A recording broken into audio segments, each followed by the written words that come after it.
Hey, c'est Dame au studio Spark. Alors aujourd'hui, on va voir comment placer des sons dans l'espace.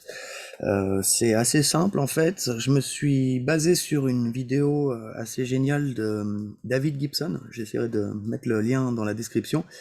Donc c'est une vieille vidéo, ça a l'air d'être dans les années 70 ou 80 là qu'il a fait ça.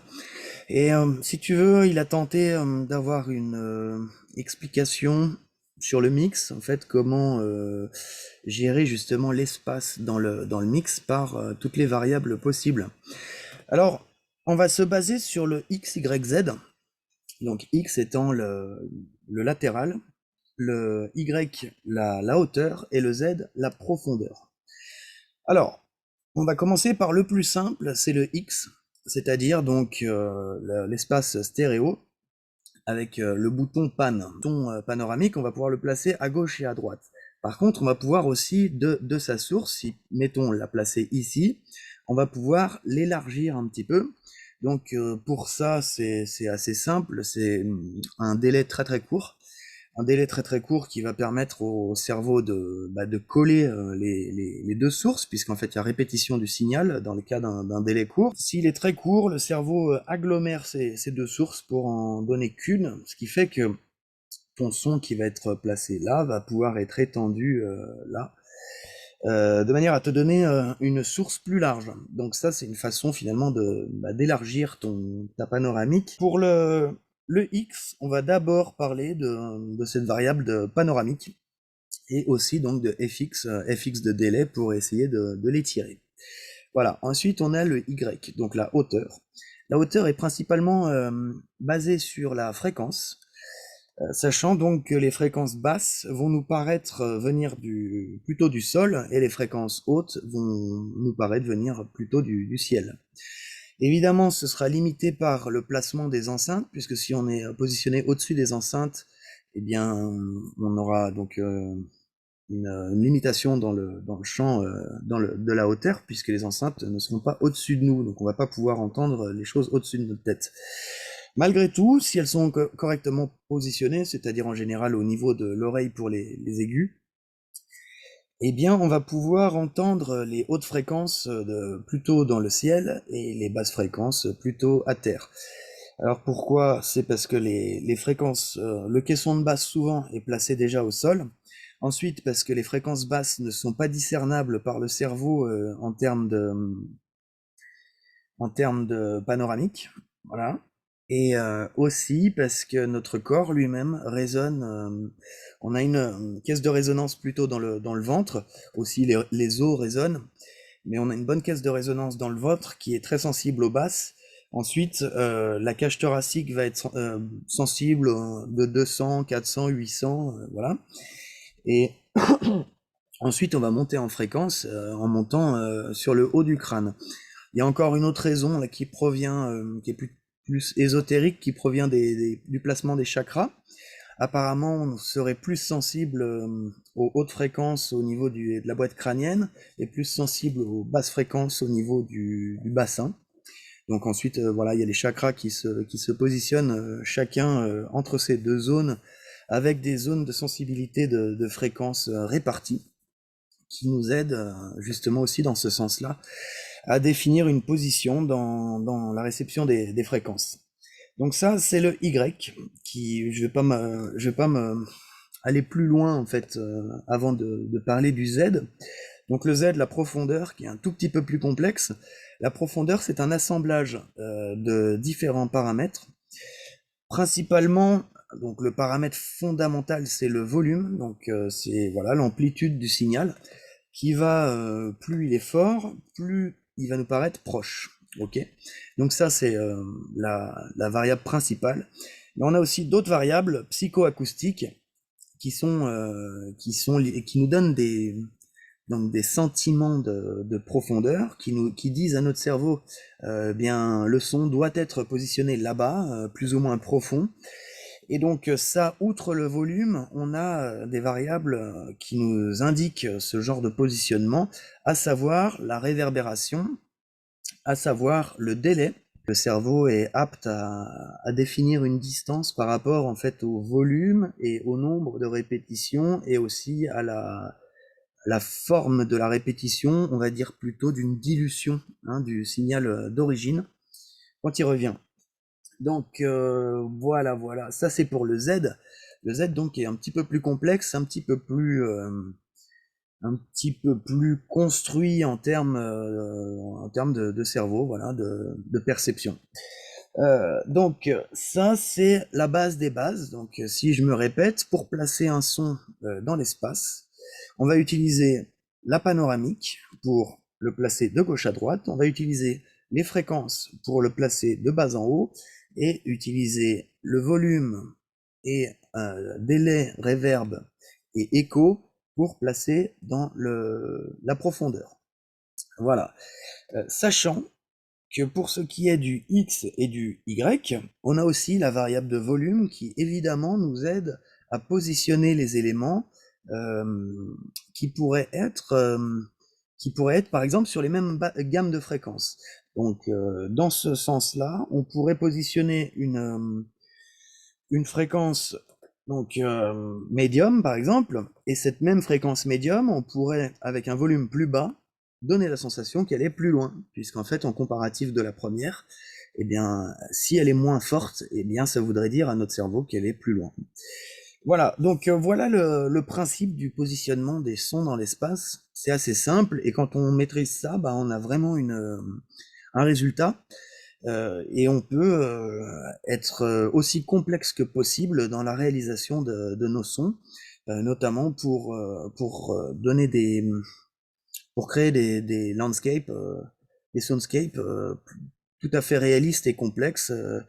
Par exemple, dans le cas de la musique pour des films, etc., on va pouvoir bah, vraiment faire du FX et donner de la réalité à des sons qui n'existent pas dans le cadre de la réalisation 3D, par exemple, ou des choses comme ça. C'est-à-dire qu'il va falloir faire du sound design pour exprimer des choses qui n'existent pas, qui n'ont pas été prises dans la nature. Donc forcément, il va falloir reproduire le schéma naturel pour dire au cerveau que bah, c'est comme ça que ça se passe, et donc lui faire croire à la réalité.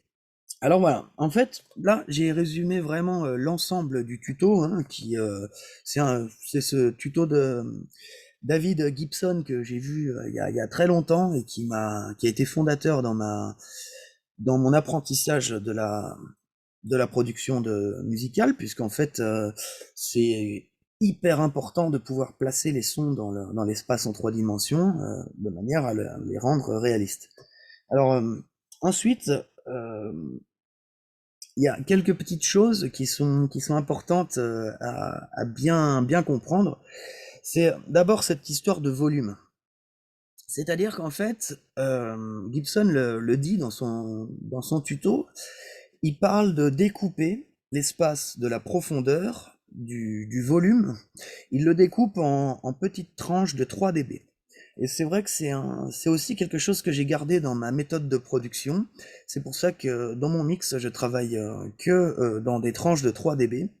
Donc je suis que en multiple de 3 en fait, et je trouve que ça marche très bien, puisque déjà le chiffre 3 est vraiment un chiffre magique, on va dire, dans la nature, qui nous permet de faire plein de choses mathématiquement, et, qui, en fait, à 3 dB près, on arrive à avoir un vrai changement, en fait, une vraie différence par rapport aux 3 dB d'avant ou d'après. Donc c'est-à-dire qu'avant 3 dB, le cerveau a du mal à vraiment trouver que ça change.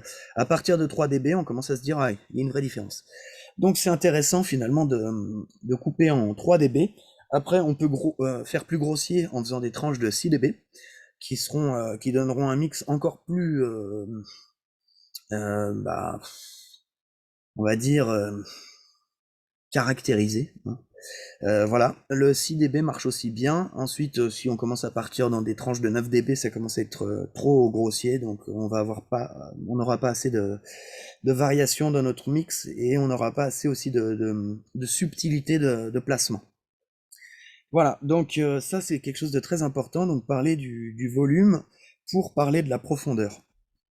Euh, Bien comprendre que le niveau 0, donc c'est-à-dire full, full scale en volume, Donc à 0 dB, ce qu'on peut donner au maximum, bah, c'est ce qui va nous paraître au premier plan. Voilà, on va parler de plan en fait, hein. Là je parle de plan. C'est-à-dire qu'on va avoir un 0 dB qui va être le premier plan strict. Ensuite on va avoir le moins 3 dB, voilà, moins 6, moins 9, moins 12, etc. qui vont te permettre de placer plus ou moins loin dans l'espace. Et évidemment, donc ce X, Y, Z va fonctionner, toutes ces variables vont pouvoir jouer ensemble. C'est-à-dire que, évidemment, tu vas pouvoir jouer sur la profondeur avec le volume et les effets psychoacoustiques et la panoramique pour placer tous tes éléments et pour les placer plus ou moins proches les uns des autres, proches, hein, on va dire de manière non, non linéaire, quoi, c'est-à-dire les placer à côté de l'autre, ou en profondeur, ou en hauteur. Voilà. Voilà, donc ça c'est très important. Et dans cette logique-là, il a parlé du crowd control, c'est-à-dire la gestion de la foule. Et donc ça, je me suis fait une petite phrase là, c'est bien séparer les instrus et ne pas en mettre trop pour bien les entendre. Voilà. Donc c'est-à-dire que pour avoir une image qui est bien définie, une image stéréo et une profondeur et une hauteur bien définie, il va falloir que tes instruments soient pas trop nombreux non plus et aient des vraies différences les uns avec les autres pour que l'oreille et le cerveau les définissent comme tels et puissent les placer dans un espace. Et donc, les uns avec les autres créent un espace qui est tout à fait crédible et naturel. Donc, le crowd control, c'est vraiment ça, c'est-à-dire placer un élément et lui donner une vérité dans son placement, donc aussi une stabilité pour qu'il existe. Voilà. Alors, stabilité, oui et non, c'est-à-dire qu'aussi il y a des petites astuces par rapport à ça. C'est-à-dire que si tu présentes un élément qui est fort en volume, le cerveau va bien le comprendre tout de suite. Et ensuite, on va pouvoir se permettre de le replacer un peu moins fort en volume pour éventuellement mettre quelque chose d'autre en premier plan, ou du moins sur un plan avant lui, tout en gardant la compréhension de l'instrument d'avant, puisqu'il a déjà été présenté. Donc là, on rentre sur une variable de temps qui est aussi extrêmement importante dans le mix, c'est-à-dire que c'est là qu'on va pouvoir placer nos éléments dans le temps et donc les présenter, voilà, dans la logique un peu de solo, etc. Donc dans la logique aussi d'un music band qui ferait des solos, qui se donne la parole, voilà. Donc c'est pour ça que ça c'est aussi une petite astuce. Tu vas pouvoir te permettre de faire venir un instrument pour le présenter, pour le faire jouer, et ensuite de l'amener en retrait pour amener d'autres éléments. Le cerveau, comme il l'a connu une première fois, il en a fait le tour, et du coup, quand il va en réentendre une occurrence, il va avoir beaucoup moins de soucis à le définir, même s'il est plus bas en volume. Voilà. Donc, si tu m'as bien compris, dans cette logique-là, tu vas pouvoir faire pareil avec le filtre de fréquence et les panoramiques, etc. C'est-à-dire que un instrument que tu vas présenter une première fois assez fort, assez défini, tu vas pouvoir te permettre de le filtrer un petit peu plus ensuite dans ton mix, etc. Donc, je pense que tu m'as compris pour ça, c'est pas très très compliqué. En tout cas, pour bien que les choses soient claires, là, on sait exactement comment placer un élément dans le mix, sachant qu'il y a aussi des limites. C'est-à-dire tu as les limites des speakers, comme ils sont placés, et tu as les limites aussi des sources. C'est-à-dire qu'un instrument qui a une nature à faire des basses fréquences ou des médiums, si tu veux les filtrer pour justement l'amener dans la hauteur, donc tu lui filtres le bas pour ne laisser plus que les aigus. Évidemment, si le corps du son nécessite des médiums et des basses, tu vas perdre le corps du son, donc tu vas perdre en fait la nature de ton instrument, ce qui fait que tu ne vas pas pouvoir le placer en hauteur ad vitam, enfin à volonté, on va dire, puisque l'instrument ne sera pas totalement il n'existera pas totalement dans sa nature si tu le filtres trop. Donc effectivement, il sera un petit peu plus haut, mais par contre, il va perdre dans sa nature. Donc encore dans la logique de ce que je te disais d'avant, juste avant, c'est que tu peux te permettre en fait de l'animer. Et c'est là où tout le sens de la hauteur va jouer. C'est-à-dire que si tu le présentes naturellement, on va dire, dans sa plénitude, et bien ensuite tu vas pouvoir jouer un petit peu en animation dans ton mix à le filtrer dans le bas pour éventuellement le faire monter un petit peu dans le cerveau, monter un petit peu dans la perception.